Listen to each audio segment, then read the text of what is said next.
Bien, mis queridísimos amigos, el día de hoy vamos a estar platicando de lo que es la audiencia intermedia. Todo lo que viene siendo la etapa correspondiente a la misma como presupuesto, es decir, toda la etapa intermedia. Como ustedes saben, la etapa intermedia por ubicuidad se denomina de esta manera y su nombre completo es de preparación del juicio. Se encuentra con posterioridad a la audiencia, a la etapa de investigación y antes de la etapa de juicio oral. Se divide conceptualmente en términos del artículo 348 en dos subetapas, perdón, 334, en dos subetapas, una etapa escrita y otra etapa oral. La primera de las etapas, la escrita, es básicamente una combinación de circunstancias que ustedes pueden crearle cierto descontrol, pues varias de las comunicaciones que se realizan y los actos no resultan ser enteramente de carácter judicial. Muchos de ellos requieren la participación de las partes como fundamento autónomo para lograr la consecución que se persigue. Así, por ejemplo, el Ministerio Público presenta el escrito de acusación ante la unidad de gestión judicial. Esta, al recibirlo, notifica tanto a la víctima o ofendido, su asesor jurídico, el acusado y el defensor de la presentación del escrito de acusación.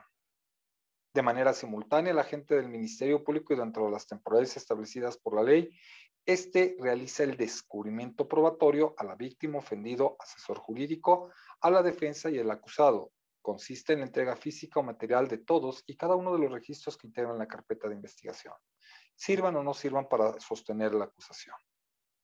Como ustedes podrán ver, una de las actividades del Ministerio Público lo realiza ante la unidad de gestión y a cargo de la orden de notificación correspondiente se realizará por el juez, en caso de la Ciudad de México, el juez de trámite, o el que se encuentre al frente de la unidad de gestión judicial como juez coordinador para tal efecto en caso de que no exista juzgador de trámite para dicha circunstancia. Después, entre las mismas partes, se entregan copias del expediente, es decir, Ministerio Público a la víctima, ofendido, asesor jurídico, al acusado y a la defensa. Esta singularidad que vamos a ver durante el transcurso de toda esta etapa intermedia tiene que ser en la etapa escrita exclusivamente de las partes. Ahora bien, una vez que, digamos todo lo que es formal, una vez que es presentado el escrito de acusación, notificado a la víctima ofendido y hecho el descubrimiento probatorio, en términos del artículo 338, la víctima u ofendido, con su asesor jurídico, pueden contestar el escrito de acusación. Hago referencia al término contestar el escrito de acusación porque propiamente no es una contestación escrita, pero quiero llamar su atención. Cuando me refiero a la palabra contestar, no significa que esté contrario al Ministerio Público. Quiero llamar la atención porque realmente se constituyen en coadyuvantes del Ministerio Público. Pero debemos entender el concepto de coadyuvancia. Para ello, el artículo 338 nos permite determinar que la víctima o ofendido podrán constituirse en coadyuvantes del Ministerio Público. Y muy en especialmente, vean, ofertar medios de prueba para complementar la acusación del Ministerio Público. Subrayo las palabras complementar la acusación. ¿Qué significa, doctor? Que cuando la víctima o ofendido advierte la acusación del Ministerio Público que le está siendo notificada, revisa en este descubrimiento probatorio los órganos de prueba que integran la carpeta de investigación pueden encontrarse en condiciones de realizar lo siguiente. 1. De estar de acuerdo con la acusación del Ministerio Público y, por tanto, guardar silencio, dejar que el plazo que señala de 3 días transcurra y no pasa absolutamente algo. O, si no se encuentra de acuerdo íntegramente con la acusación del Ministerio Público, constituirse en acusador coadyuvante. Por eso quise utilizar la palabra para llamar su atención, contestar, porque la función de la coadyuvancia no significa ofertar los mismos medios de prueba del Ministerio Público, sino ofertar aquellos que complementen la acusación de la autoridad ministerial. ¿Por qué? Porque no se encuentran de acuerdo íntegramente con la que éste ha presentado. De allí que ellos complementen con diversos medios de prueba. Designen un asesor jurídico, hagan las observaciones al escrito de acusación que consideren pertinentes. En caso de darse esta hipótesis, la víctima, el ofendido y su asesor jurídico, los primeros dos, tendrán que entregar al agente del Ministerio Público las testimoniales o periciales ofertadas para complementar la acusación del Ministerio Público.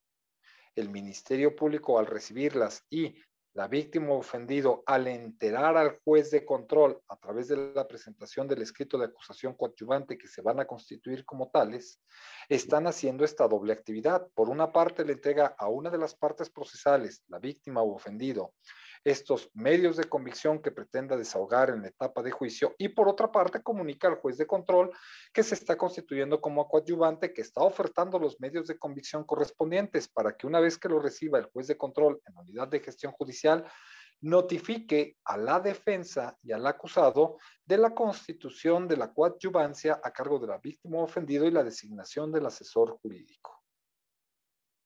A su vez, el Ministerio Público que recibió los medios de convicción que están ofertando dichas personas tiene que avisar al defensor y al acusado que le han realizado el descubrimiento probatorio para que estos, si así lo desean, puedan ocurrir ante el Ministerio Público, obtener copias de los medios de convicción ofertados por la víctima ofendido y el asesor jurídico, y así poder practicar algún medio de convicción sobre las que acaban de obtener. De ahí que podrá verse que la primera etapa de lo que estamos diciendo se verifica específicamente entre las actividades que realizan con el juez de control y entre las partes procesales. Sigo formalmente hablando. Una vez que el defensor y el acusado ya obtienen todos estos documentos, podrán, revisemos el 340, si así lo desean, contestar el escrito de acusación, señalar los vicios formales que contiene la acusación o acusaciones correspondientes, ofertar los medios de prueba para tal efecto, que los cuales deberán de hacer descubrimiento probatorio en esta etapa escrita. Es decir, tanto las testimoniales como las periciales deberán entregarlas al agente del Ministerio Público para que éste a su vez corra el traslado correspondiente a los asesores jurídicos, bueno, víctima ofendido y asesores jurídicos, y con ello se haga el descubrimiento probatorio, al igual que las pruebas documentales. Podrán señalar en este momento la acumulación o la separación de las acusaciones correspondientes. Sin embargo, quiero que vean el contenido del artículo 340. Dice podrá, y muy en especialmente la fracción primera de dicho numeral, que dice que la observación del escrito de acusación y la solicitud de correcciones a vicios formales podrá tenerse la misma oportunidad en la audiencia correspondiente, es decir, en la audiencia de la etapa intermedia. De allí, les deberá de estar llamando la atención en relación a por qué solamente la fracción primera del artículo 340 se permite hacer en la etapa de la audiencia intermedia. La fracción segunda del 340 no contiene la regla, ni siquiera la fracción subsecuente. Ahora bien, ya que dimos este aspecto formal de la etapa intermedia, ahora comencemos a platicar qué es la audiencia intermedia. De entrada, la audiencia intermedia, como ustedes saben, en el artículo 334, es una audiencia de ofrecimiento y admisión de los medios de prueba, así como la depuración de las pruebas y de los hechos. Sin embargo, esta correspondencia que hace el artículo 344 en cuanto a los límites de la audiencia intermedia no tiene cabida en el 344, en el desarrollo de la audiencia. Como ustedes podrán ver, el desarrollo de la audiencia intermedia da como resultado que no solamente se verifique lo pertinente en relación a la depuración del hecho y los medios de prueba, sino también tenemos una depuración del derecho a través de las denominadas incidencias, lo que no corresponde al contenido del artículo 334. Por ello, podremos decir que dentro de las etapas del nuevo sistema de justicia penal, la audiencia intermedia corresponde a una altamente compleja para las partes en cuanto al diseño de la misma, en segundo lugar, de alta dirección por parte del juez de control y amplio control respecto de la misma.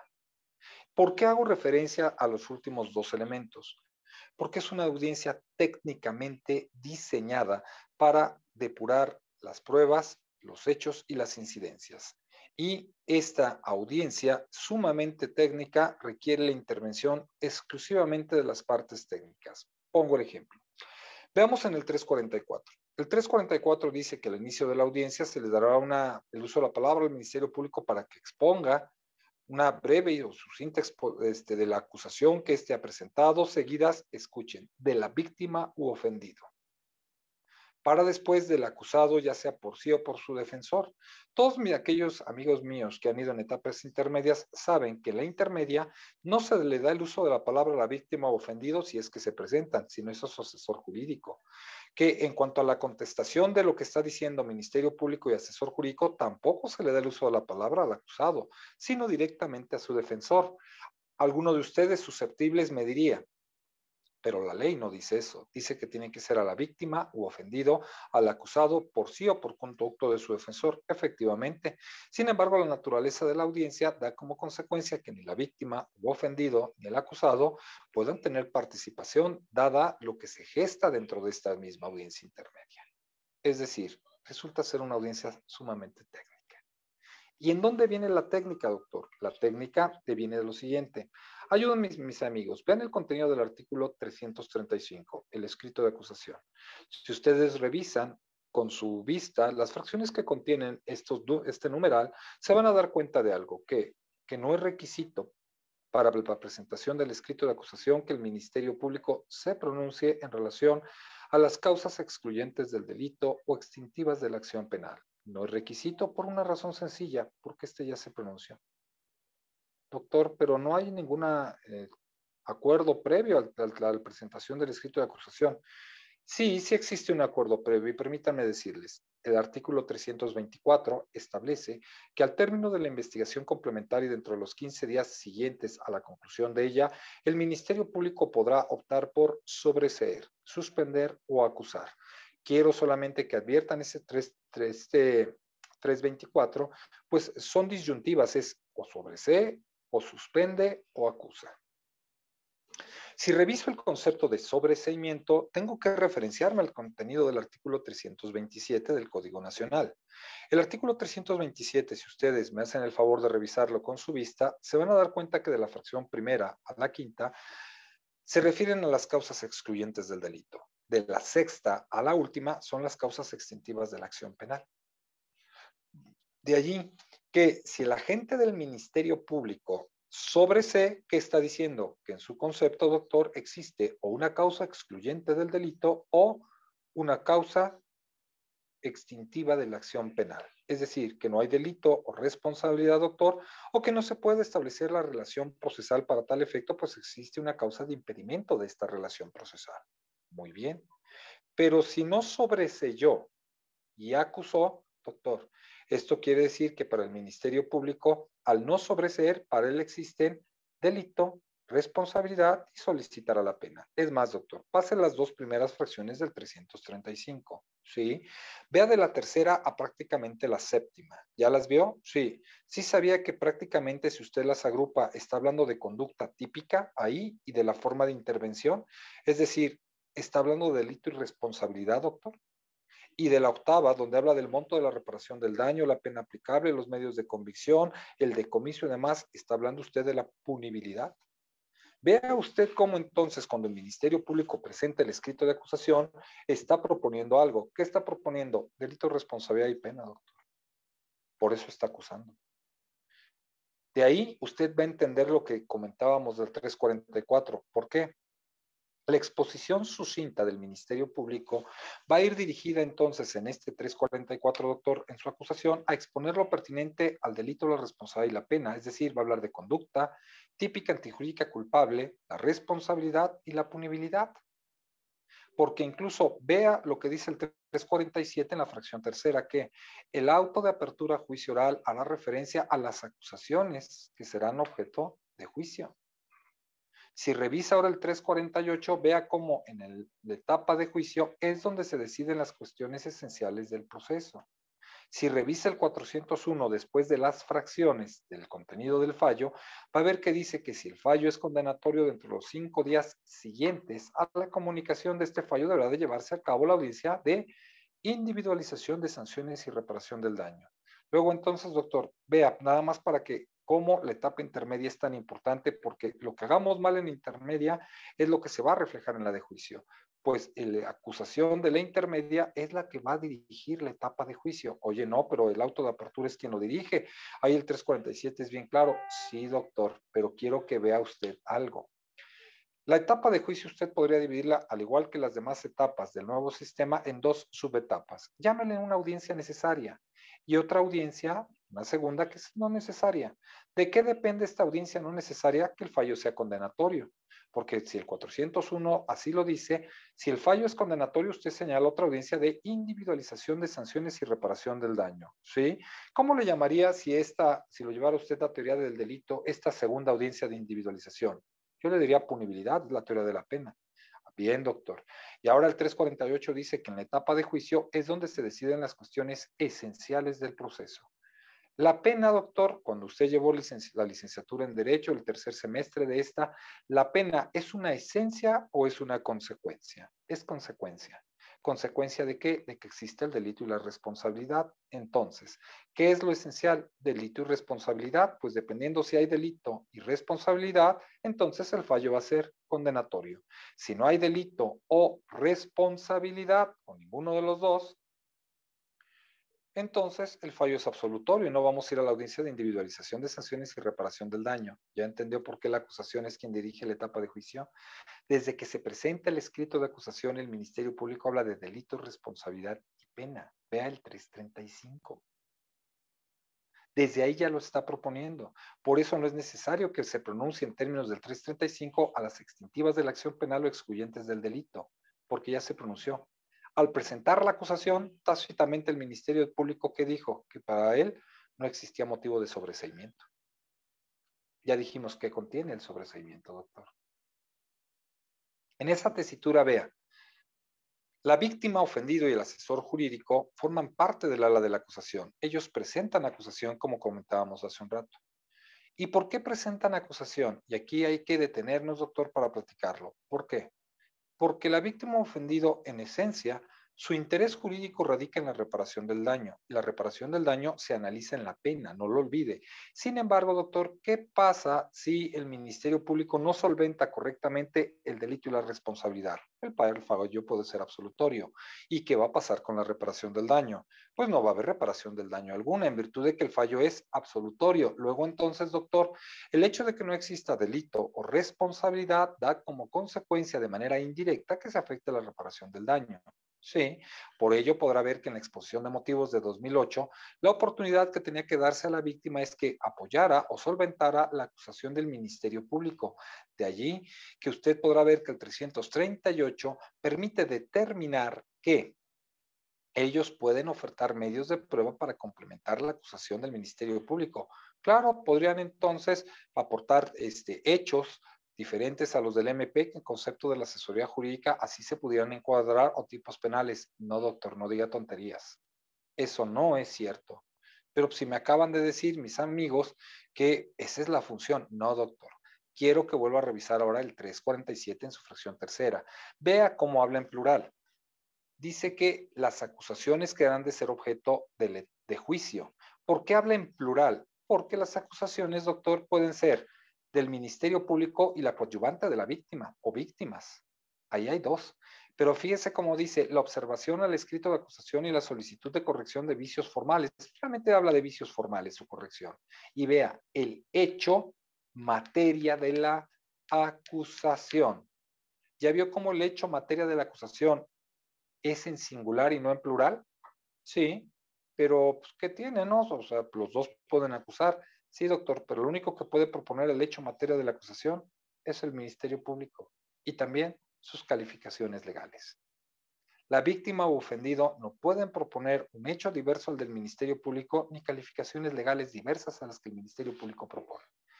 Para efecto de solventar lo del hecho, doctor, no se le olvide a usted que desde la formulación de la imputación se fijan los hechos que serán materia del auto de vinculación a proceso. Revisa el 318 y está fijada la litis con el hecho propuesto en el auto de vinculación a proceso que deviene de la formulación de imputación, y ese hecho deberá de quedar en el escrito de acusación. Y quedará ese hecho en el auto de apertura a juicio oral. Ese hecho es inmodificable para el Ministerio Público y para la víctima, doctor. Pero además, para que vea lo de la calificación jurídica, revisa el 398. Ya lo revisé y ahí dice que nada más el Ministerio Público podría solicitar la reclasificación jurídica en el alegato de apertura o de clausura. Perfecto. ¿A quién no menciona ahí? A la víctima ni a la defensa. Exacto. Porque la calificación legal es exclusiva del Ministerio Público, al igual que el hecho. Lo que puede hacer la víctima o el ofendido, en todo caso, es reforzar las pruebas a través de las cuales se van a reconstruir esos hechos y concretar los elementos del tipo, incluso la responsabilidad, doctor. Es decir, reforzar lo que lleva el Ministerio Público para sostener la existencia del delito, la responsabilidad y eventualmente también lo de la pena. Por eso no quiero que se confunda, doctor, porque el 338 dice que la acusación de la víctima o el ofendido deberá de cubrir los mismos requisitos del MP, pero no en cuanto a la proposición de los hechos, porque los hechos ya están propuestos, ni las calificaciones legales, ni las modalidades, ni nada, sino en cuanto a los medios de prueba. No entiendo nada de lo que me están diciendo. A ver, doctor, quiero que vaya al 335 en la última parte. Fíjese lo que dice, si el Ministerio Público, la víctima ofendido, ofertaran como medios de prueba testigos o peritos, deberán identificarlos por nombre, por domicilio, señalando en dónde pueden ser localizados, así como los puntos sobre los que versarán los interrogatorios. Eso es a lo que se refiere el 338, doctor. ¿Pero por qué?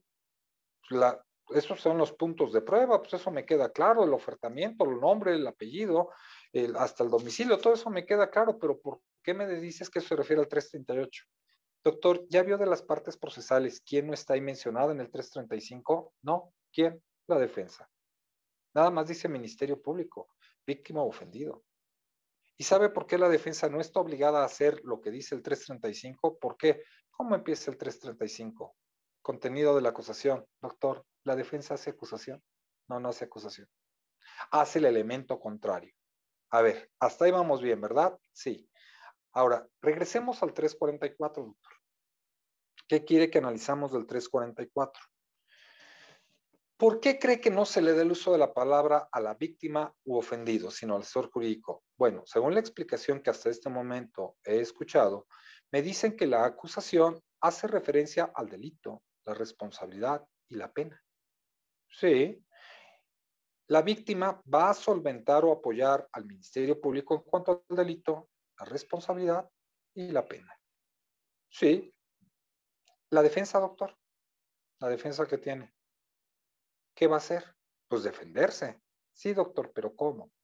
Bueno, para esto he escuchado que existen defensas activas y pasivas, que son las reglas, y que existe una tercera de estas posibilidades que se llama mixta, que contiene parte de la defensa activa, parte de la defensa pasiva para tal efecto. Sin embargo, tendremos que ir analizando esta circunstancia. ¿Y por qué digo que debemos ir analizándola? Porque ahora sí vamos a ver el contenido del artículo 344. Fíjese, doctor, nunca se le da el uso de la palabra al acusado y al defensor. O digo al acusado, sino a su defensor, en términos de la audiencia. Sí, lo sé. Y no se le da el uso de la palabra por una razón. Si el Ministerio Público expuso delito, responsabilidad y pena y fue solventada por la víctima ofendido por conducto de su asesor jurídico, ¿por qué digo por conducto? Doctor, recuerde, delito, responsabilidad y pena son conceptos técnico-jurídicos. Por eso usted habló de una audiencia de mucho control del juez, porque ya conoce la acusación, ya conoce los escritos correspondientes, a estos puede tener acceso, pues recuerde la prohibición expresa del Código Nacional es a la carpeta de investigación, no a la denominada carpeta judicial. Esto significa, entre otras circunstancias, que usted cuando hace una estrategia activa o pasiva está referenciando los elementos contradictorios que el Ministerio Público, el asesor jurídico de la víctima ofendido, están proponiendo. No entiendo a qué. A ver, doctor.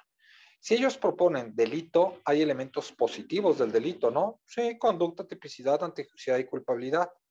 La responsabilidad también, ¿verdad? Sí, la punibilidad. Y usted como defensa propone los elementos positivos del delito o los negativos. Ah, caray.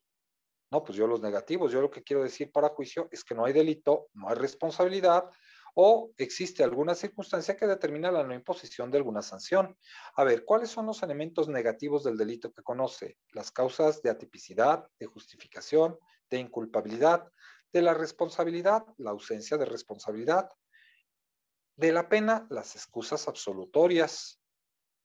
Muy bien, doctor. ¿Esas usted cree que el acusado las podría argumentar? No, difícilmente. Si luego hay hasta entre nosotros como abogados, nos cuesta trabajo argumentar alguna de estas. En efecto, doctor. En efecto. Mire, vea la siguiente. ¿Cuándo hay una causa de atipicidad? Bueno, las causas de atipicidad se da cuando los medios de convicción del Ministerio Público no concretan algún elemento del tipo penal o no permiten reconstruir el hecho. Muy bien. ¿De dónde parte la causa de atipicidad? Pues de la misma investigación del Ministerio Público, porque puede ser que los medios de convicción que presente sean deficientes o insuficientes. Por ello, no permitan la concreción de los elementos del tipo o la reconstrucción del hecho.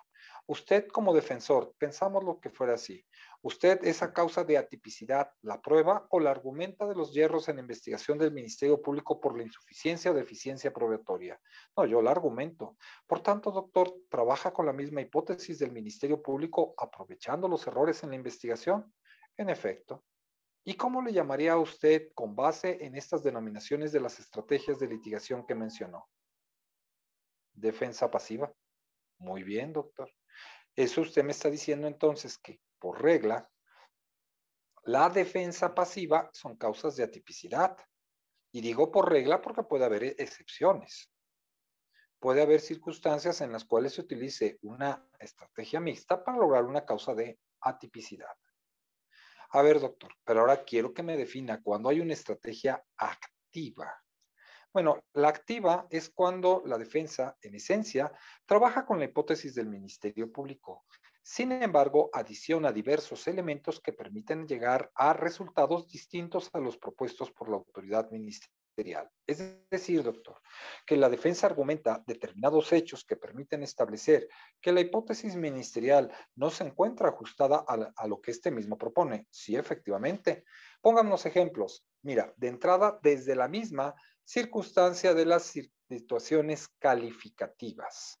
Puede ser que en la propuesta del Ministerio Público se trate de un homicidio calificado, pero que tú como defensa argumentes una circunstancia atenuante del homicidio, es decir, una riña. ¿Quién tendría que probar la riña? Pues el defensor.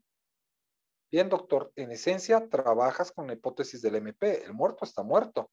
No puedes argumentar que en una riña, pues tu cliente no lo mató, sino vas a argumentar que tu cliente está muerto, pero no fue bajo una circunstancia calificada, sino una hipótesis de riña en la que tu cliente es el provocado en relación y tendrás que establecer por qué se dio la riña y la circunstancia de provocación a las que estás haciendo referencia. En efecto, tendré yo que establecer esta circunstancia. ¿En qué otro caso podrías encontrarte de esta manera, doctor? Bueno, cuando, por ejemplo, propusiera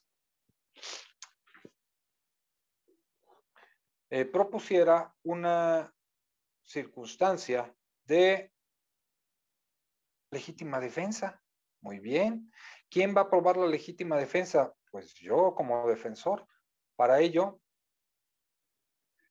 tendríamos nosotros que verificar que hubo una agresión, que fue real, que fue actual, que fue inminente, la repulsa de esta agresión, que fue sin derecho, sin consentimiento, que no hubo provocación por parte de mi patrocinado. En esencia, doctor, usted establece que el muerto está muerto, sencillamente que su cliente lo mató en legítima defensa, ¿cierto? Sí, usted incorpora algunos elementos a la propuesta del MP, en estos elementos que usted tendrá la obligación de probarlos, entonces va a dar un resultado diverso al propuesto por la MP. Sí, doctor, pero eso no sería también todas las causas de justificación, es decir, legítima defensa, estado de necesidad, cumplimiento del deber, ejercicio de un derecho, consentimiento presunto. Sí, o en las de inculpabilidad, ¿cómo?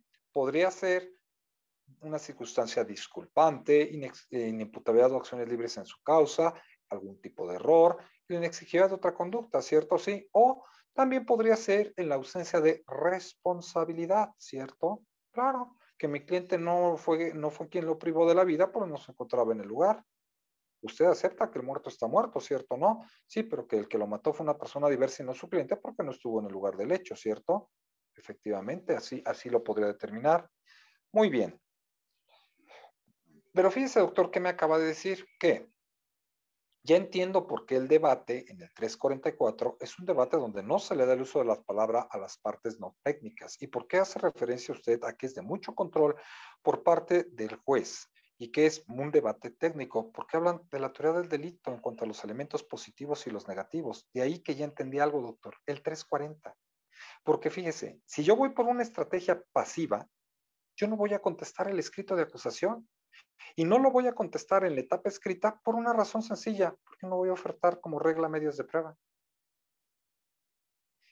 Por ello, ya entendí cómo la fracción primera me dice que la observación del escrito de acusación y solicitud de corrección de vicios formales lo puedo hacer en la etapa intermedia en la audiencia y no necesariamente antes en la etapa escrita, porque voy por una defensa pasiva.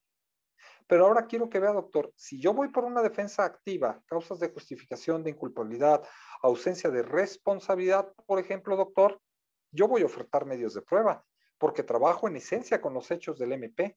Pero al ofertarlos, ¿qué tengo que hacer? Contestar el escrito de acusación, porque la contestación del escrito de acusación es en la etapa escrita de la audiencia intermedia. Muy bien, doctor.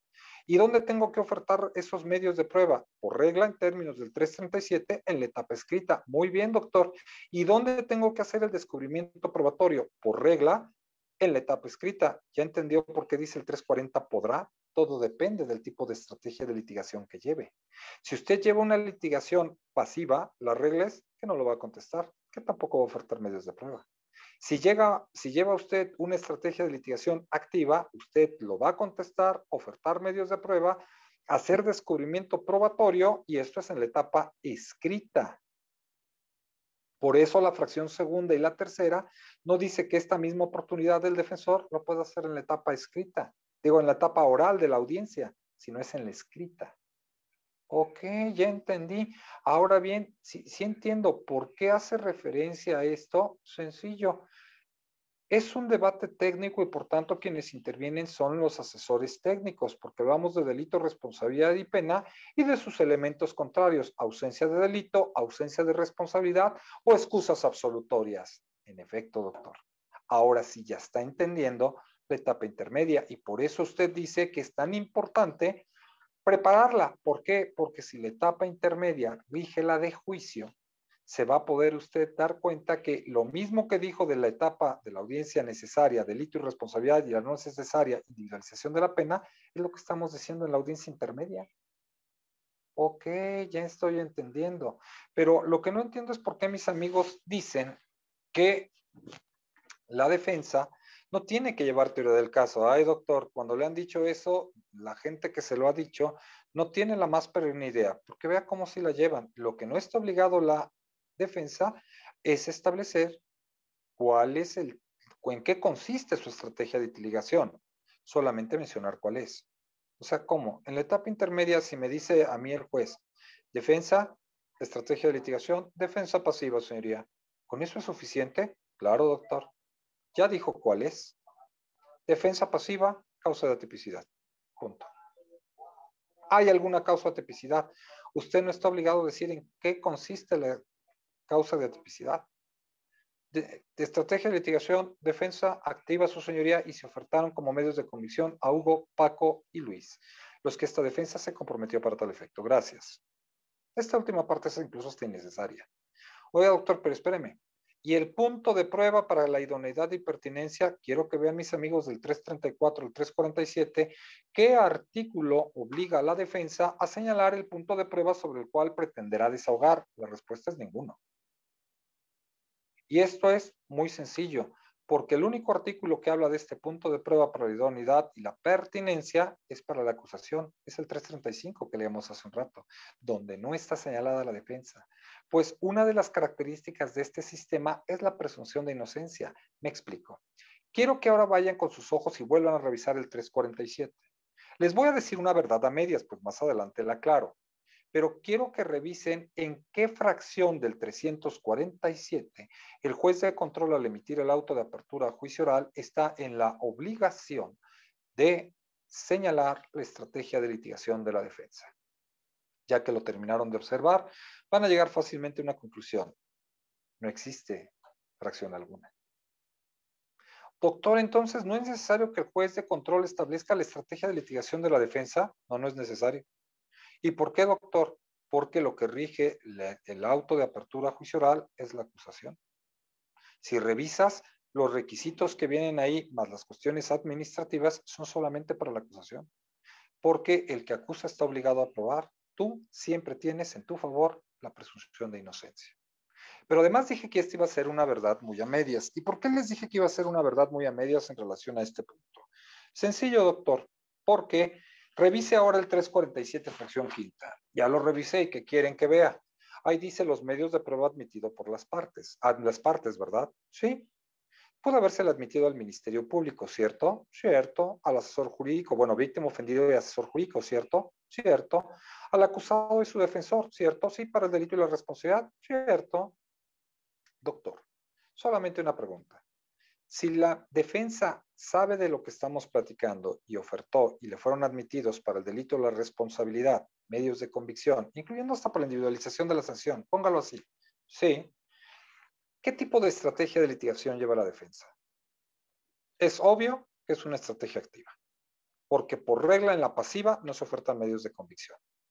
Y en la activa, la regla es que siempre se ofertan medios de convicción. ¿Ya vio? Cuando usted como tribunal de enjuiciamiento advierte que en el auto de apertura a juicio oral la defensa se le admitieron medios de convicción, es una estrategia activa. Pero no está obligado a decirle a la defensa en qué consiste y tampoco señalar el punto de prueba. ¿Por qué? Porque mire, doctor, ¿qué pasa si la defensa señalara el punto de prueba sobre el cual versa la estrategia de litigación? Adelantaría su estrategia al tribunal de enjuiciamiento. Quiero que revise el 394. Fíjese cómo ahí dice que el Ministerio Público expone, el asesor jurídico expone y la defensa podrá manifestar lo que a su pretensión corresponda. No requiere que exponga la defensa. ¿Y sabe por qué? No, ¿por qué? Porque la base de la presunción de inocencia es el principio de incertidumbre. Si usted le dijera en el auto de apertura a juicio oral al tribunal de enjuiciamiento cuál es el punto de lo que pretende demostrar la defensa con sus medios de convicción, estaría ocasionando que el tribunal de enjuiciamiento prejuzgara si existe o no legítima defensa, estado de necesidad de cumplimiento del deber y demás, con ello violentando la presunción. Por eso no es requisito para la defensa que establezca el punto de prueba, por más que algunos jueces de otros países lo digan. O sea, entonces la defensa no establece el punto de prueba. No. Ahora fíjese, doctor, después de estas exposiciones en la audiencia, no se le olvide algo. Vamos a depurar el derecho, y así lo dice el 344, porque dice, acto continuo, las partes podrán promover cualquier incidencia que consideren relevante.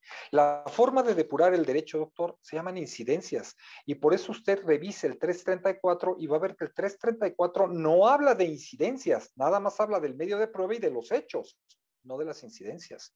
Pero el 344 dice que el acto continuo después de las exposiciones de las partes es las incidencias.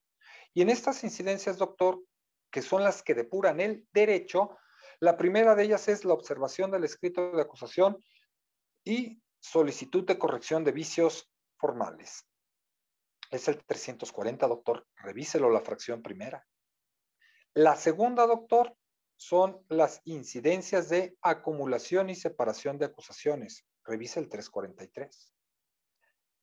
Las tercer tipo de incidencias, doctor, son las incidencias con carácter de excepción. Regresa al 344. Dentro de las de carácter excepcionales o incidencias con carácter de excepción, vamos a tener dilatorias, doctor, las cuales no van al fondo del asunto, no lo destruyen, pero retardan su tramitología, pudiendo incluso originar la suspensión de la audiencia hasta que se satisfaga lo que legalmente corresponda. Oye, ¿cuáles son estas? Ausencia de requisito de procedibilidad, doctor. Si es un evento delictivo de querella y no está presentada la querella, usted no puede continuar la audiencia, lo tiene que suspender hasta que se recopile la querella. Claro. ¿Cuál otra? Ausencia de competencia.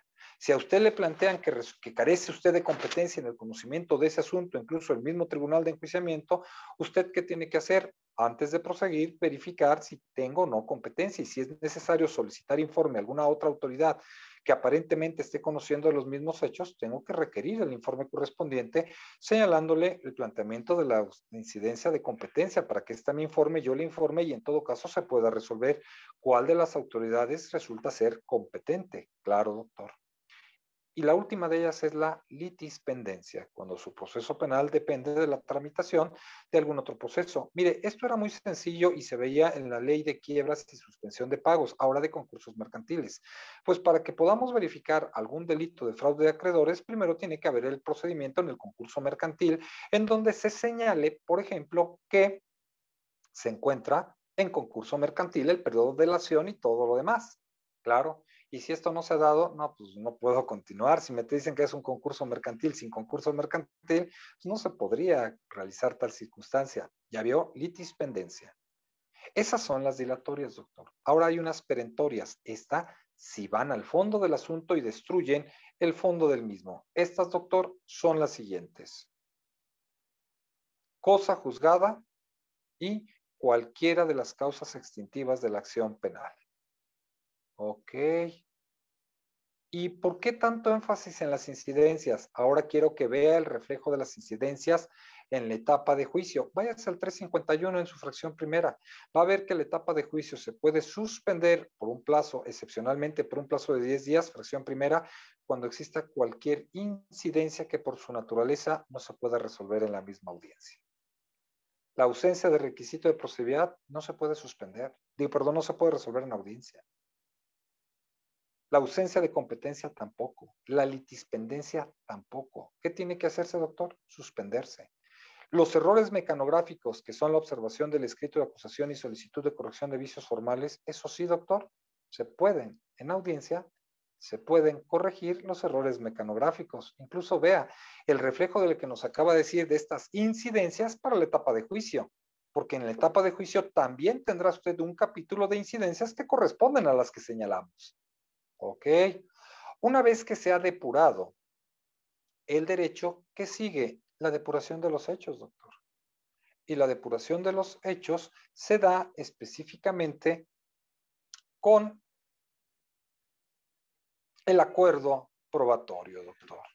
Es en el acuerdo probatorio donde existe una depuración del derecho. Perdón, del hecho. El acuerdo probatorio entonces depura el hecho. Sí, efectivamente, doctor, el acuerdo probatorio depura el hecho, pero quiero que sea usted muy puntual y lea el 345. ¿Y por qué, mi queridísimo amigo? Porque el 345 nos dice que lo que se depuren sean las pruebas, pero se llama acuerdo probatorio. No, doctor. Lo que se depura en un acuerdo probatorio son las circunstancias del hecho o concomitantes a este, que solamente se va a aprobar si y solo si existen medios de convicción en la carpeta que permitan solventar la existencia del acuerdo probatorio, lo que no significa que siempre en un acuerdo probatorio lo que se excluya inmediatamente sea la prueba, pues pudiera haber la necesidad que el medio de convicción sí pasara para la etapa de juicio, pero que alguna parte de lo que el medio de convicción señala no fuera objeto de cuestionamiento al haber sido un hecho admitido. A ver, no entiendo. Mire, doctor, ponga el caso de la riña o de la legítima defensa. Usted acuerda con el Ministerio Público sin oposición de la víctima que el muerto está muerto. Y esto lo sostiene con el acta médica y el protocolo de necropsia. Claro. Y con el acta de defunción si quiere. Claro. Y ya con eso no pasarían esos medios de prueba. No, doctor, error. Porque pudiera ser que dentro de su estrategia de litigación tuviera que utilizar el acta médica y el protocolo de necropsia para que con base con las lesiones observadas en estos, sus direcciones, su posicionamiento, se pudiera llegar a la conclusión que estas lesiones no son de agresión o son de agresión o estas lesiones en la mecánica de lesiones no permiten reconstruir el hecho como el Ministerio Público lo está señalando, pues tal vez podrían corresponder a algunos otros objetos, algunos otros instrumentos o algunos posicionamientos, por ejemplo, en las lesiones con objeto punzocortante y la colita de ratón, que permiten determinar el direccionamiento, la posición del sujeto agresor y las condiciones en que se causaron estas lesiones. Luego, entonces, doctor, ¿qué error tan garrafal haría usted en señalar que se excluyera de ser llevado a juicio el acta médica, el protocolo de necropsia, es decir, las periciales a cargo de los médicos, cuando estas le servirían específicamente para cuestionar al criminalista en relación a las posiciones víctima-victimario, la mecánica de lesiones y los posicionamientos para determinar una conducta diversa a la que está planteando el MP?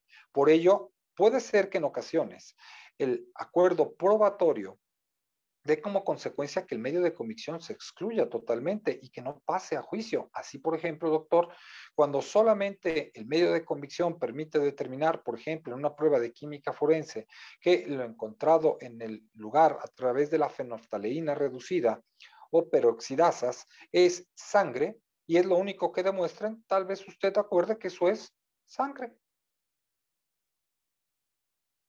Sí, y sí, doctor, dijo sangre, ¿verdad? Sí, pero pues es que esa sangre pues, es la que le atribuyen a mi cliente. A ver, doctor, peroxidasas, ¿sí? Eso nada más es indicativo de que es sangre, pero no que sea de su cliente. No se le olvide que la inmunocromatografía en placa o inmunoféresis permite determinar si es sangre animal o humana, ¿eh? Cuando nada más utilizaron la peroxidasa, solamente es sangre. No sabemos si animal o humana. Hace el proceso de oxidación de la hemoglobina correspondiente, pero no sabemos si es humana o animal. La inmunocromatografía en placa o inmunoféresis permite determinar si es sangre humana o no. Y aun cuando se determinara que si es sangre humana, tendríamos que hacer pruebas para determinar si esa sangre corresponde a qué factor, a qué tipo, y no significa que sea de su cliente. Pues para la prueba de confirmación tendríamos que hacer prueba de ADN para obtener los haplotipos de la mácula roja encontrada en el lugar con la sangre de su cliente, doctor. O sea, entonces cuando hacen peroxidasas no significa que sea ni sangre de mi cliente ni del muerto. Efectivamente, doctor. Nada más acredita que es sangre. Usted podría acordar que lo único que acredita esa prueba es que se trata de sangre y que se especifique que es sangre sin determinar si es humana o no. Y así ya no pasaría la prueba, ¿no cree? Se encontró en el lugar sangre, pero no sabemos si es humana o no, porque no se hizo la inmunocromatografía en placa. Y así ya no pasaría la prueba, pues si lo único que demostraba que era sangre, pues entonces no hay necesidad de llevar al perito a la etapa de juicio. Efectivamente, doctor. Va a haber ocasiones en que la misma etapa intermedia dará este resultado, que se excluya en este acuerdo probatorio el medio de convicción o que no dé como resultado que se excluya el medio de convicción, porque tal vez usted lo requiera que pase a juicio la prueba para algún otro ejercicio requerido para tal efecto. Ok, ya estoy entendiendo todo esto. Recuerde, doctor, vea el 345. Ahí lo que se acuerda, lo que se admite, son las circunstancias del hecho concomitantes al hecho. No se acuerda la prueba. Y después, doctor, del acuerdo probatorio viene la depuración del medio de prueba. Y aquí se dan dos ejercicios que usted podrá ver en el 344 y que devienen del 337. ¿Cuál? El primero de ellos es la verificación del descubrimiento probatorio. ¿Qué es el descubrimiento probatorio? Es lo que se hace en la etapa intermedia, doctor, en la escrita. Es lo que usted nos dijo que el MP entrega todos los registros de la carpeta de investigación, le sirvan o no le sirvan para solventar su acusación. Por su parte, la víctima ofendido entrega solamente aquellos medios de convicción, registros, que pretenda desahogar en la etapa de juicio. Y la defensa, si es que va a ser una estrategia de litigación activa, hará exactamente lo mismo. Solamente va a entregar aquellos que pretenda llevar a juicio. De ahí, doctor, que el principio de incertidumbre se protege sin señalar los puntos de prueba y el juez de control no me los puede requerir. A ver, no entiendo. A ver, doctor. El principio de incertidumbre que usted hizo referencia es lo que solventa la presunción de inocencia en la etapa de juicio. De eso es que el tribunal no debe de enterarse la estrategia de litigación en qué consiste, sino solo cuál es. Sí. Por ello, doctor, vea cómo el no poniendo los puntos de prueba en el auto de apertura a juicio oral respecto de los de la defensa exclusivamente, doctor, permiten señalar este principio de incertidumbre. Pero no existe una violación a la contradicción ni del MP ni de la víctima ofendido y su asesor jurídico. ¿Y por qué si no saben la estrategia de litigación? Doctor, sí la saben, ellos sí. ¿Pero por qué dice que la saben? ¿Qué no le tiene que entregar usted en una defensa activa los registros de las testimoniales y periciales que está ofertando, así como las documentales? Sí. Y en esas entrevistas que usted está entregando, que como testimoniales y periciales va a llevar, y esos documentales, el contenido de ellas no le permite determinar al Ministerio Público y al asesor jurídico sobre qué va su estrategia de litigación. Claro, pues ellos los van a tener, ellos pues, se van a incorporar a sus carpetas. Claro, doctor. Y cuando se incorporen a sus carpetas, ellos ya conocen su estrategia de litigación. Y cuando usted dice activa o pasiva, no les dicen específico por qué, pero ya conocen el contenido de esas declaraciones o de esas testimoniales y de esas periciales y esas documentales, ¿cierto? Sí, pero ellos sí los pueden conocer. ¿Sabe quién es el único que no lo puede conocer? ¿Quién? El Tribunal de Enjuiciamiento. De ahí que usted se tenga que verificar que en el auto de apertura a juicio oral, cuando lo emite el juzgador, o en la exposición del Ministerio Público y de la asesoría jurídica, cuando se realiza en términos del 344, no se adelante el punto de prueba. Hay ocasiones que el Ministerio Público, cuando expone el hecho materia de la acusación, comienza a afirmar, y esto se sostiene en cuanto a la velocidad que iba 80 kilómetros por hora por el perito, que quién sabe qué, y las trayectorias poscolisionales. En el mismo hecho materia de la acusación ya está dando absolutamente todo el contenido de lo que el órgano de prueba dirá en la etapa de juicio. Eso no se puede permitir, pues rompe precisamente el contradictorio en la etapa de juicio oral. Doctor, entonces, esa verificación del descubrimiento probatorio lo va a hacer el juez y le va a preguntar a las partes, nada más. Ustedes me dirán si sí hubo o no hubo descubrimiento probatorio, si fue total o parcial. Doctor, y si la defensa dice o la asesoría jurídica dice que hubo descubrimiento parcial, entonces se abre un debate, dice ahí el 344, ¿sí? Y ese debate se habla en la exclusión probatoria. Pues el hecho de que no se haya hecho descubrimiento probatorio tiene por objeto que aquellos medios de convicción ofertados por la parte que no hizo descubrimiento probatorio sean excluidos para la etapa de juicio al no ser admitidos. Para ello tendrían que leer el 346 en la fracción cuarta del Código Nacional cuando se trate de aquellos medios de convicción que no cumplan los requisitos establecidos por el Código para su desahogo. Uno de aquellos requisitos es el descubrimiento probatorio para su admisión y si no hay admisión, no hay desahogo. Doctor, pero entonces la exclusión probatoria es el último ejercicio de la etapa intermedia, claro. Y la exclusión probatoria podemos dividirla en lo que antes teníamos en la teoría de la prueba. Y me explico. La teoría de la prueba enmarcaba lo siguiente, solamente es objeto de prueba el hecho controvertido. No el derecho, salvo cuando se trate de usos y costumbres indígenas o de derecho internacional. Dentro de estos, solamente es objeto de prueba aquellos hechos que causen controversia. No son objeto de prueba aquellos hechos no controvertidos, como los hechos admitidos, los hechos impertinentes, irrelevantes, negativos, públicos o notorios, públicos o evidentes, notorios, ilícitos, máximas de la experiencia, presunciones legales. Doctor, pero varios de los que nos acaba de decir ya los mencionó, claro, el hecho admitido no es objeto de prueba, llámale acuerdo probatorio. El hecho innecesario, impertinente, vas a ver que hablan de los públicos notorios o evidentes. Después vamos a hablar de aquellos hechos, tratándose de la testimonial y la pericial, que traten de ser probados por múltiples medios de convicción que se refieren a lo mismo y que solamente produzcan una dilación probatoria. Dentro de las pruebas, estas tienen que ser lícitas las que se admitan. Son ilícitas bajo dos supuestos. Uno, cuando violen derechos fundamentales o violen aspectos procesales. Fracción segunda del 346 y fracción tercera del 346, las que hayan sido declaradas nulas. Nada más que no quiero que te confundas. Toda violación a derechos humanos es nula, según reza el artículo 97, párrafo primero del Código Nacional de Procedimientos Penales.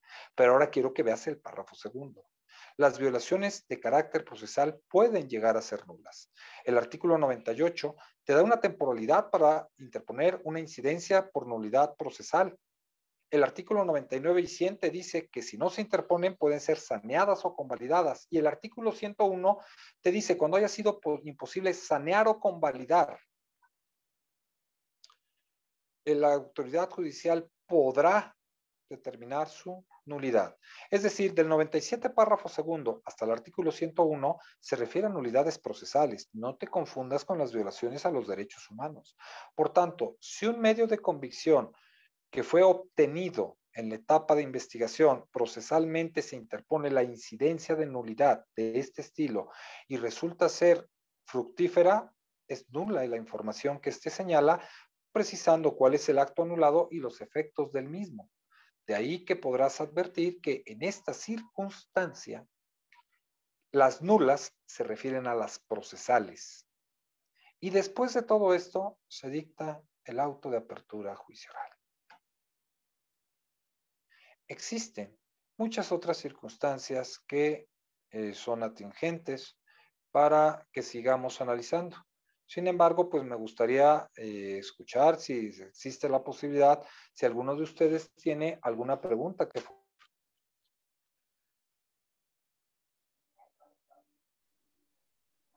Claro que sí, doctor. Tenemos algunas participaciones de nuestro público que primero que nada los saludan con mucho afecto, agradecen su ponencia y dicen que es una excelente ponencia.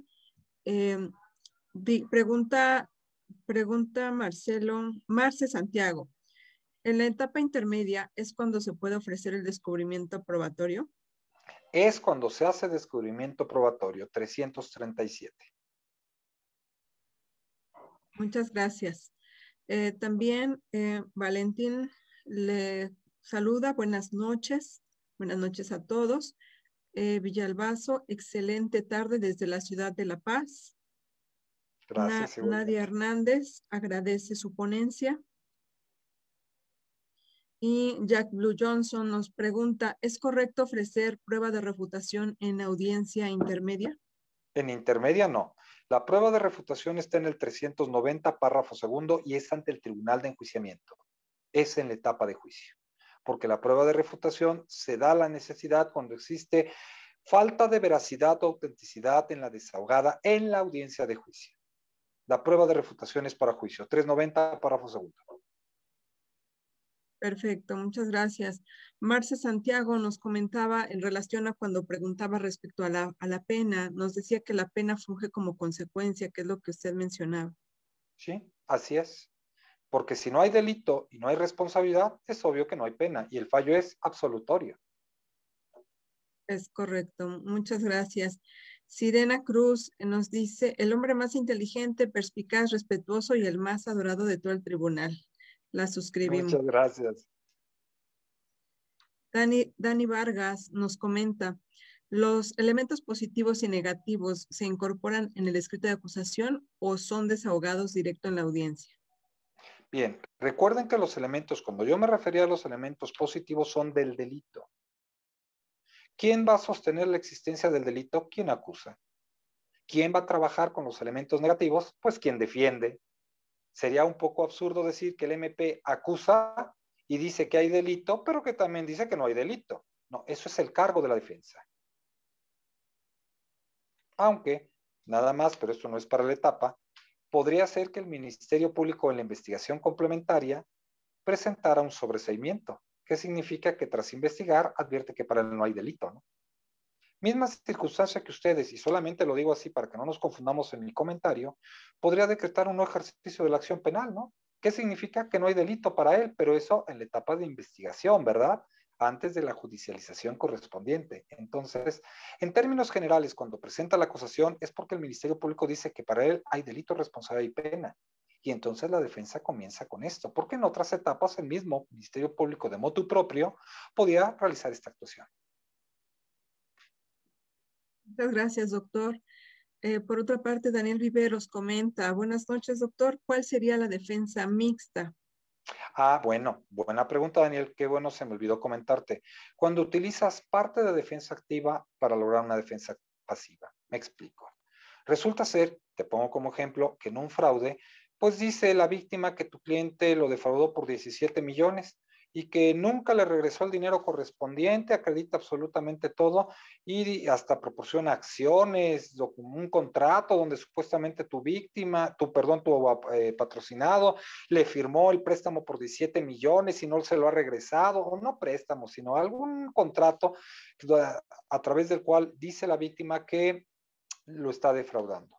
Platicas con tu patrocinado y te dice el licenciado, no es cierto, yo sí le pagué. Mire, incluso yo estoy aquí en prisión preventiva justificada, pero mire, licenciado, yo le pagué incluso en la cómoda de la cabecera de mi cama, existe una chequera donde hay unas pólizas donde usted podrá ver que hay unos cheques que yo emití que se depositaron directamente a la cuenta personal de la víctima. Vaya a verlos, por favor, y solicite en todo caso un informe a la Comisión Nacional Bancaria para efecto de que ésta le informe a usted a su vez si efectivamente este dinero se pagó y se depositó en la cuenta de tal, fue cobrado por la víctima. Voy, hago eso y aporto como medios de convicción los documentos, el órgano de prueba con los cuales incorporé la prueba documental y se advierte que efectivamente la víctima sí recibió la cantidad de dinero que dice que nunca le entregaste.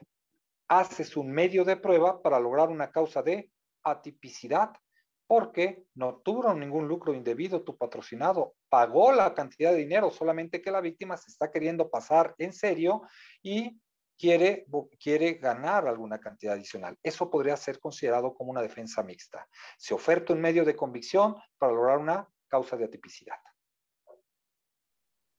Muchas gracias, doctor. Tenemos otro comentario de Yuli Castro. Dice, ¿cuál es la importancia de la actuación del asesor jurídico en la etapa intermedia? Como te decía Yuli, su actuación es vigilar lo que el Ministerio Público está realizando para que en todo caso soportar los hierros que el Ministerio Público cometió o que pudiera llegar a cometer en la misma actuación o en la investigación y tú ofertar como víctima, como ofendido o siendo representante de estos en el 338, complementar la acusación del Ministerio Público. Digámoslo así, tu función es ir solventando la acusación del Ministerio Público en permítame llamarlo así, en una fase de acompañamiento para lograr los fines que el Ministerio Público persigue. Muchas gracias, doctor. Muy, muy vasta la explicación. Saddam Castillejos comenta algo en relación a o acción pauliana, así pregunta. Me parece que es cuando estaba tratando este tema, ¿no? Pero sí. Sí. Bueno. Hola. Pero sí Sí te lo escucho, abordó. perdón. Así es. Sí. Así es, doctor. También Sim Saladín, buenas tardes. Comenta que es excelente tema y magnífico ponente. Felicidades. Gracias. Heriberto Muchas Javier Sánchez Córdoba dice, si se elige una defensa pasiva, ¿es posible combatir los medios de prueba ofrecidos por el Ministerio Público? De hecho, se combaten. El hecho de que existe una defensa pasiva no significa que no los combatas, significa que tú tienes, en principio, una estrategia de litigación. Tras revisar la carpeta de investigación, te percatas que la información no es suficiente o que es deficiente. Pongo un ejemplo. Se trata de un homicidio calificado, donde señalan que la mamá mató al hijo. Punto. Es más, ni homicidio calificado, infanticidio calificado, le voy a poner. Dicen que la mamá mató al hijo o homicidio en razón del parentesco calificado. Fíjense, puros homicidios voy a utilizar en este momento.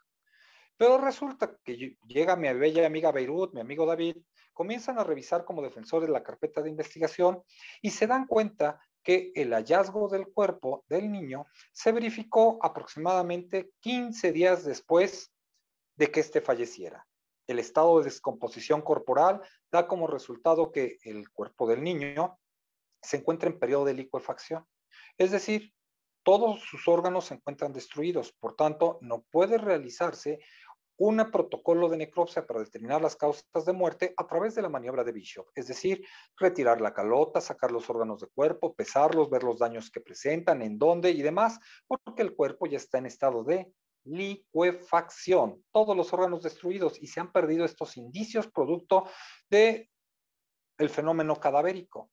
Luego entonces la otra manera de poder hacer esta opinión técnica en materia de medicina forense es a través de la patología.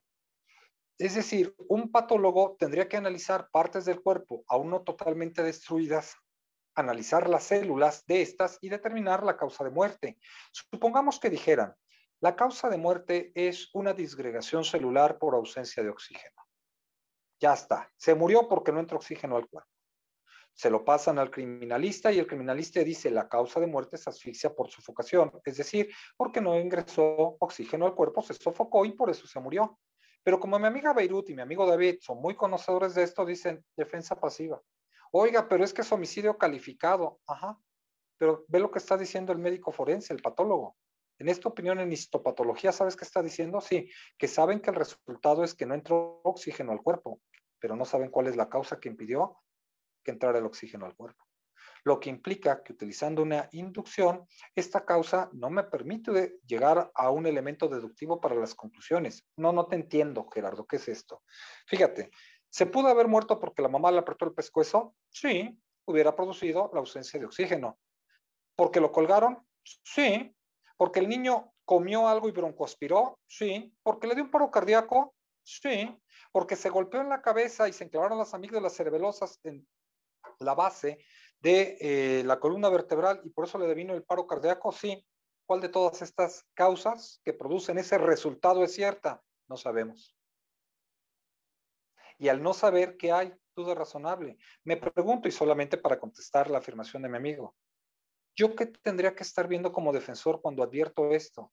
Que esa información se proporcione, que cuando se interrogue por parte del ministerio al patólogo, diga que él es un patólogo, que hizo una opinión en histopatología y que en qué consistió la opinión en histopatología y a qué conclusión llegó, para que yo como defensor dijera, y usted llegó a esa conclusión en virtud de que solamente pudo analizar a nivel celular las resultados de la muerte, ¿cierto? Cierto. Pero con ese resultado de la muerte, usted no sabe cuál fue la causa que produjo ese resultado, ¿cierto?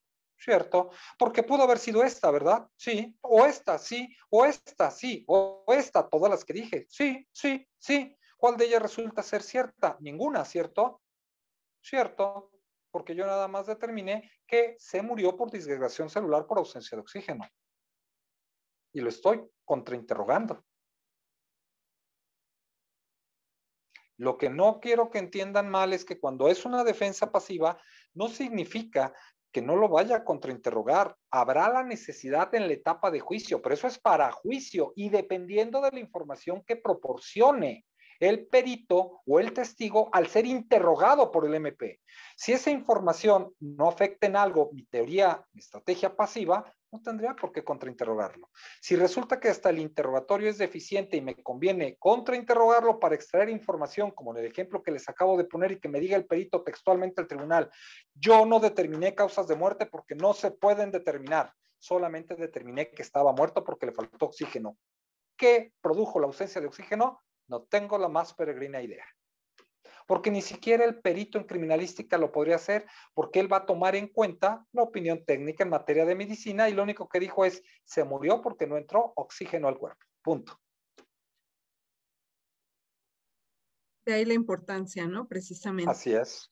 Muchísimas gracias. Muy, muy agradable y muy vasta la explicación. Otro comentario que nos hacen es Jack Blue Johnson. Una diligencia de reconocimiento mal hecha por el MP puede ser considerado como un acuerdo probatorio a favor del imputado. Bien, todo acto violatorio de derechos fundamentales, amigo, técnicamente es nulo, pero no para aquellas personas que no han participado en su nulidad. Me explico. Incluso los actos violatorios de derechos fundamentales, la defensa los puede utilizar y los puede utilizar en su propio beneficio, porque no participa en la violación del derecho humano. Quien no puede utilizarlo en su favor es quien participó en la violación correspondiente. Entonces, si tú me preguntas, ¿yo puedo hacer un acuerdo probatorio en relación al reconocimiento? Sí, en relación a que se reconoció, sí. Y que se dijo que era la persona, sí. Y entonces, en la diligencia de reconocimiento ya no pasa ante tribunal. Si tú vas a cuestionar que el reconocimiento estuvo mal hecho y por tanto la testimonial de la persona que realizó el reconocimiento que contiene la información que dice que es tu patrocinado también es falsa, pues entonces yo creo que en ese caso la diligencia de reconocimiento tendría que pasar para ver la metodología aplicada al caso en concreto y poder contrainterrogar al testigo para poder destruir la confiabilidad, pero eso es en la etapa de juicio, no en intermedia. Es correcto, muchas gracias, doctor. Jessica Mora nos pregunta cuál es el fundamento, cuál podría ser el fundamento de la defensa mixta. El mismo artículo 340, como ya les dije, pueden o no contestar. Ahí dice el escrito de acusación. Si ustedes desean contestar, ofertan medios de convicción, pero puede ser una estrategia de litigación mixta. Muchas gracias, doctor. Una pregunta más nos dice Sim Saladín, si hay una violación a derechos procesales, ¿puedo ofrecer un amparo en esta etapa? Bueno, el artículo 98 es muy claro.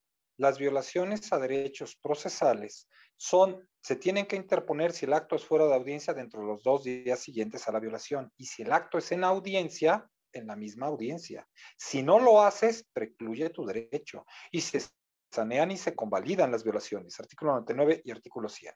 Si tu violación viene en la etapa de investigación, para tal efecto, pues me queda claro que ha sido saneada, ha sido convalidada. De que puedes interponer el amparo, lo vas a poder interponer. De que muy probablemente, si no has revisado el artículo 98 y las consecuencias del 99 y del 100, entonces, pues creo que te lo van a desechar. Por notoriamente improcedente, pues los efectos jurídicos se han producido. Muchísimas gracias, doctor. Ya como último comentario tenemos a Sadam Castillejos que nos comenta, pero le deja la facultad de seguir investigando, ¿no? Y si no se reúnen los presupuestos del delito, el juez de control tiene la facultad de darle a otro otra calificación preliminar. A ver, yo creo que aquí tenemos una confusión en la pregunta, porque eso, si lo entiendo, eso es del auto de vinculación a proceso. El 316 habla de la reclasificación. El 398 habla de la reclasificación, pero eso es para juicio, no para la intermedia. ¿Podría el Ministerio Público acusar en la intermedia por un delito o por una calificación diversa a la que fue del auto de vinculación? Sí, porque lo que es inamovible es el hecho. El objeto del proceso son los hechos, es lo único que no puede modificar. Ahora bien, ¿el juez de control puede darle una clasificación jurídica en la intermedia? La respuesta es no. El juez de control no, porque el único que acusa es el Ministerio Público para tal efecto. El juez de control donde puede hacer reclasificaciones es en el auto de vinculación o en los alegatos de apertura y de clausura, porque así lo autoriza expresamente la ley. Ahora, si le deja la facultad de expedita al Ministerio Público para seguir investigando, vuelvo a decir, eso me parece que está un poquito mal planteada la pregunta o la entendí mal, porque eso se refiere a la etapa de la audiencia inicial, por lo que entiendo. Cuando se dicta el auto de no vinculación en el 319, se deja expedita la facultad del Ministerio Público para continuar la investigación, salvo que se decrete el sobreseimiento. Pero eso es para audiencia inicial y no para intermedia. Muchísimas gracias, doctor. Siempre tan amable y tan vasto en sus explicaciones. Ya no tenemos más comentarios, pero hacía mención usted hace un momento en la ponencia una distinción importante entre las nulidades procesales y aquellas violaciones de derecho, como para que lo identifiquemos así porque nos ven varios alumnos de la carrera de Derecho. ¿Cuál podría ser un ejemplo de nulidad procesal y cuál un ejemplo de derecho, de violación de derecho?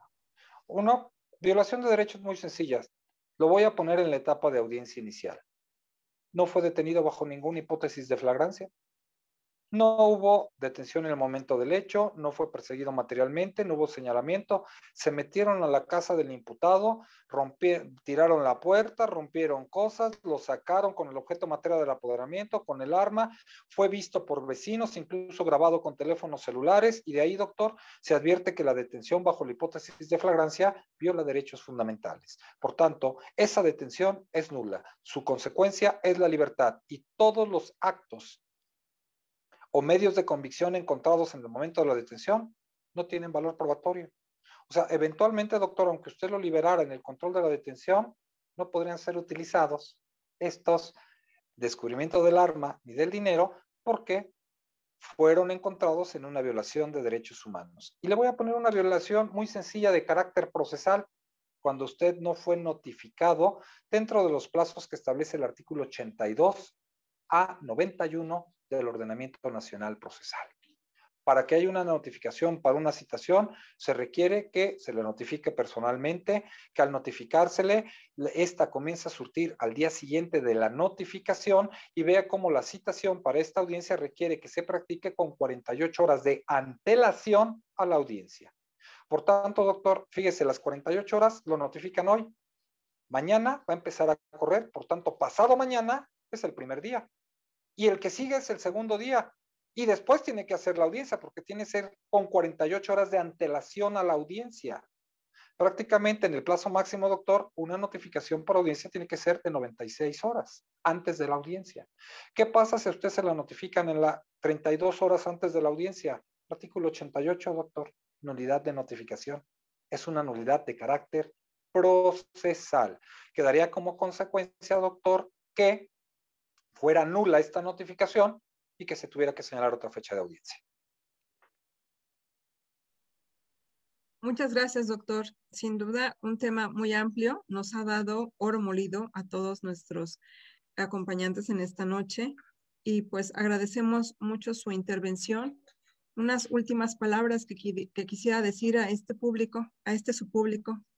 Voy a utilizar las palabras de un buen amigo, juez del Estado de México, mi amigo Martiniano, que dice: la única manera de poder trabajar en este sistema y de llevar a buen puerto los asuntos que tienen bajo su conocimiento es con 3 elementos. Y él dice: estudien, estudien y estudien. Solo conociendo su carpeta de investigación, su teoría del delito, sus aspectos procesales, los contenidos materiales de la prueba, pueden hacer una buena defensa. Por tanto, estudien, estudien y estudien. Estudien lo sustantivo, estudien lo procesal y el contenido material de la prueba. Los 3 estudien que dice mi amigo. Es un verdadero placer estar con ustedes. En la medida que este sistema puede ir creciendo con gente como la que el día de hoy me está escuchando, que tiene este interés en el nuevo sistema de justicia penal, que quiere aprender, en esa medida, señores, nuestro país va a crecer. Muchas críticas se reciben al Ministerio Público, asesores, defensores y jueces. Pero recuerden algo: ¿quieren hacer crecer a los jueces? Eleven su calidad argumentativa. Oblíguenos a ser cada vez mejores. Enséñenos. El derecho no está escrito en piedra. Lo que hoy puede ser derecho, mañana deja de serlo. Por tanto, lo que hoy le parezca a usted una opinión absurda, boba o tonta, o crea que si la pronuncia se puedan reír de usted, quien quita y mañana sea el derrotero del ordenamiento jurídico. No tengan miedo de intentarlo, pero háganlo con estudio, con fundamentos. Es un verdadero placer estar con ustedes. Soy un apasionado, sí, del derecho. Antes del derecho soy un apasionado de mi familia y me gustaría y solo me gustaría que el día que mis 2 pequeños entren a estudiar derecho, cualquiera de los que los esté escuchando les dijera: ¿ustedes son hijos de Campos Malagón? Sí, tu papá fue mi maestro. Y me encantaría que ustedes, con sus conocimientos jurídicos, alimentaran ahora a mis hijos, porque ustedes son el futuro de lo que viene en el sistema. Les agradezco mucho su presencia, sus comentarios, y estoy a su disposición.